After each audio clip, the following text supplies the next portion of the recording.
ایک لڑکی یونیورسٹی سے آرٹس کی ڈگری حاصل کر لیتی ہے لیکن اسے کہیں بھی نوکری نہیں مل پاتی۔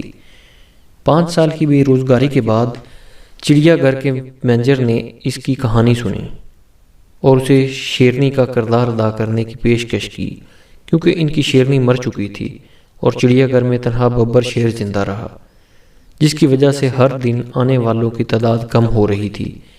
وہ یہ آفر قبول کر لیتی ہے اور خود سے کہتی ہے اس کام میں کوئی حرج نہیں، پیسہ اہم ہے۔ وہ یہ جاب کرنا شروع کر دیتی ہے اور لڑکی کی جلد کو شیرنی کی کھال سے ڈھانپ دیا جاتا ہے اور اسے دن میں 8 گھنٹے پنجرے میں رہنا پڑتا ہے۔ دن اسی طرح گزرے اور لوگ آئے اور پنجرے کے اندر شیرنی کو دیکھ کر لطف اندوز ہوتے رہے، لیکن ایک دن گارڈ پنجرے کے گیٹ کو لاک کرنا بھول گیا اور اسے کھلا چھوڑ دیا۔ تو شیر آہستہ آہستہ لڑکی کی طرف جاتا ہے۔ لڑکی خوف زدہ ہو جاتی ہے اور اسے اپنی موت اپنی آنکھوں کے سامنے نظر آنا شروع ہو جاتی ہے۔